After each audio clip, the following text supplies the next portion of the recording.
Hello friends, आज की इस वीडियो हम लेकर आए उन लोगों के लिए खुशखबरी है जिन्होंने अपनी ग्रेजुएशन कंप्लीट कर ली है, चाहे वो बीटेक हो या बीई हो या फिर बीएससी बीए बीकॉम जो भी हो। और जिन्होंने अपनी ग्रेजुएशन कंप्लीट कर ली तो उनके लिए आईडीबीआई जो बैंक है उसने अपनी रिक्वायरमेंट निकाली। तो उसने जो रिक्वायरमेंट निकाली है उसमें कुछ वैकेंसीज हैं, उनकी डिटेल्स को हम जानेंगे। तो उसके जो एप्लीकेशन स्टार्ट करने की डेट थी वो 25 जून 2022 है और 10 जुलाई तक ये एप्लीकेशन फिल किए जाएंगे। तो इसमें क्या होगा, इसमें जो नोट क्या कह रहा है, please cut off date and eligibility के लिए qualification application for the admit the post 1 मई 2022। 1 मई 2022 तक जितनी भी इसकी क्राइटेरिया है वो पूरे होने चाहिए। बात करते हैं आगे डिटेल्स ऑफ पोस्ट। पोस्ट की डिटेल्स क्या है, जो details of infrastructure manager administration, fraud risk management, digital banking, imaging, finance, account, information technology, legal risk management और ट्रेजरी। इनमें वैकेंसी निकली है। मैनेजर के पोस्ट पर टोटल 82 वैकेंसी हैं। बात करेंगे असिस्टेंट जनरल मैनेजर के पोस्ट पर 1 से 11 वैकेंसी हैं। डिप्टी जनरल मैनेजर के पोस्ट पर हैं 33 वैकेंसी। टोटल 226 वैकेंसी हैं। अगर इन्हें बात करेंगे हम कैटेगरी वाइज डिवाइड करने की, तो एससी के लिए अनरिजर्व्ड 94 वैकेंसी हैं, एससी के लिए 33, एसटी के लिए 18, ओबीसी के लिए 59 और ईडब्ल्यूएस के लिए 22। टोटल 226 वैकेंसी हैं।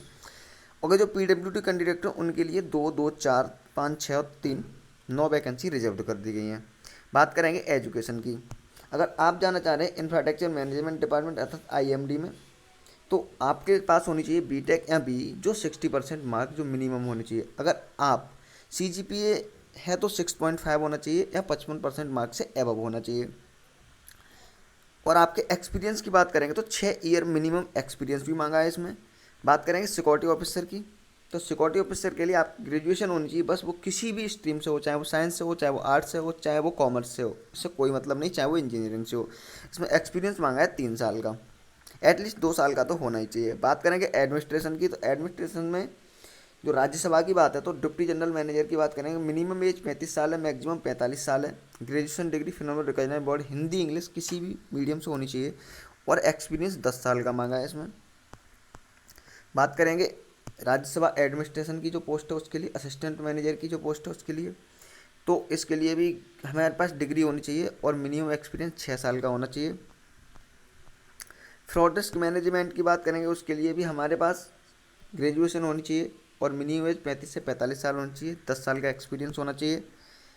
बात करेंगे हम फिर से फ्रॉड रिस्क मैनेजर की, तो असिस्टेंट मैनेजर के पद पे मिनिमम में 28 साल होनी चाहिए, मैक्सिमम 40। तो इसमें 6 साल का एक्सपीरियंस मांगा और इसमें भी किसी न किसी स्ट्रीम से आपकी ग्रेजुएशन होनी चाहिए। ये सारी वैकेंसी की डिटेल दी गई है, तो आप इन्हें आराम से पढ़ सकते हैं वीडियो को पॉज कर करके। अब हम बात करेंगे आगे, तो आगे क्या देखते हैं। ये जो लीगल की है, लीगल वाले में भी जो वैकेंसी दी गई है, लीगल वाले में जो वैकेंसी दी गई है उसमें आपको 60% मार्क होने चाहिए, आप किसी न किसी स्ट्रीम से ग्रेजुएशन होनी चाहिए और 10 साल का मिनिमम आपको एक्सपीरियंस होना चाहिए। एडवोकेट और लॉ ऑफिसर मतलब किसी भी वकील के पद पे या किसी भी कानूनी अधिकारी के पद पे। बात करते हैं इसके लिए पे एंड अलाउंस क्या है। अगर आप डिप्टी जनरल मैनेजर के पद पे जाएंगे तो आपका जो पे स्केल होगा वो 76,010 से लेकर 84,890 होगा। बात करेंगे अगर आप जा रहे हैं असिस्टेंट जनरल मैनेजर के पद पे, तो आपका जो पे स्केल होने वाला है वो है 63,840 से लेके 78,230। अगर आप जा रहे हैं मैनेजर के पद पे तो आपका पे स्केल होने वाला है 48,170 से 49,990 तक, 69,810 तक 12 साल के एज में। अपॉइंटमेंट एंड पोस्टिंग की बात करेंगे तो initial appointment all post will be appointed for a period 1 year from the date of joining. Joining के 1 साल के पीरियड के अंदर ये अपॉइंटमेंट हो जाएंगे, ये पोस्टिंग हो जाएंगे। सिलेक्शन प्रोसीजर की बात करेंगे तो post position will compare prelims screening, और स्क्रीनिंग के द्वारा, प्रीलिम्स स्क्रीनिंग के द्वारा eligibility criteria age education qualification working experience जो भी हैं, डॉक्यूमेंट जो भी सपोर्ट हैं कैंडिडेट के लिए, उनकी सबकी स्कैनिंग होगी। Without verification document produce for all post ग्रेज verification with the original document के साथ सबका वेरिफिकेशन होगा।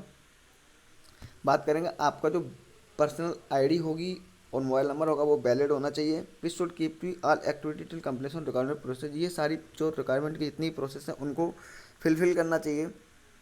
एलिजिबिलिटी क्राइटेरिया की बात करेंगे तो आप भारत के नागरिक होने चाहिए, जबकि आप नेपाल के नागरिक भी हो सकते हैं, भूटान के नागरिक हो सकते हैं, या तिब्बत के रिफ्यूजी हो सकते हैं।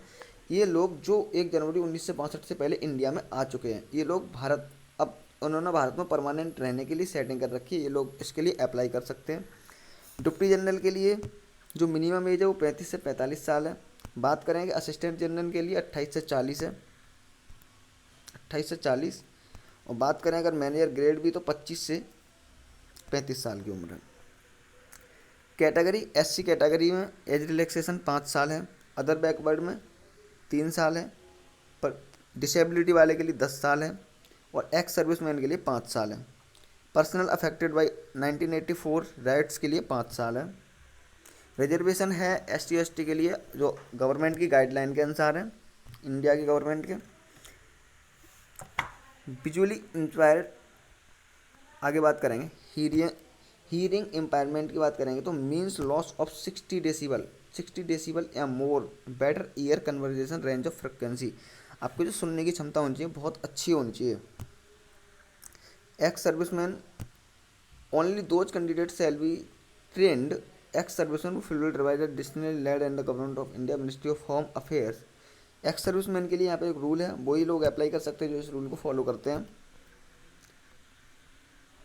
बात करेंगे अदर एलिजिबिलिटी क्राइटेरिया की, तो इसमें कुछ खास नहीं है।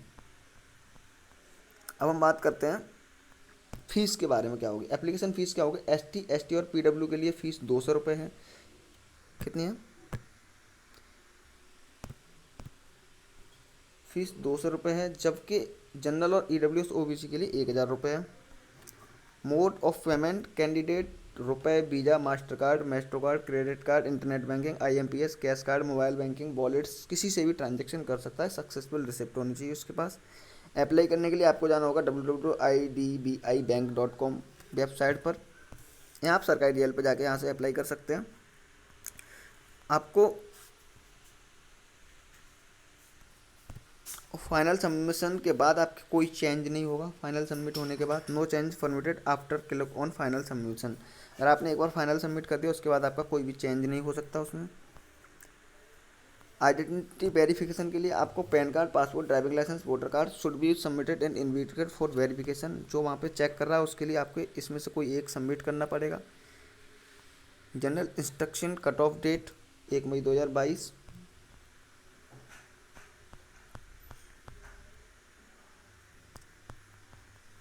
बात करेंगे इनकम असिस्ट सर्टिफिकेट, इस तरीके का होना चाहिए, आपको ये बनना पड़ेगा। वैलिड फॉर द ईयर, 1 साल के लिए वैलिड होगा। अगर फोटोग्राफ की बात करेंगे तो आपका फोटोग्राफ की डायमेंशन, आपका साइज होना चाहिए 10 KB से 60 KB जो फोटोग्राफ इमेज होगी। सिग्नेचर की बात करेंगे तो सिग्नेचर होना चाहिए आपका 10 KB से 30 KB के बीच में। बात करेंगे फोटोग्राफ एंड सिग्नेचर, तो फोटोग्राफ और सिग्नेचर हमने बताई दिया, ये कलर फोटोग्राफ होना चाहिए। साइज एस्पेक्ट एवं जो साइज दिया गया उसके हिसाब से होना चाहिए। प्रोसीजर और अपलोडिंग फोटोग्राफ की प्रोसीजर जो यहाँ पर दी हुई है आप इसे पढ़ सकते हैं। तो उम्मीद करते हैं आपको ये इस वैकेंसी की सारी डिटेल्स मिल गई होगी। ऐसी डिटेल्स को जानने के लिए हमारे चैनल को सब्सक्राइब करें। धन्यवाद।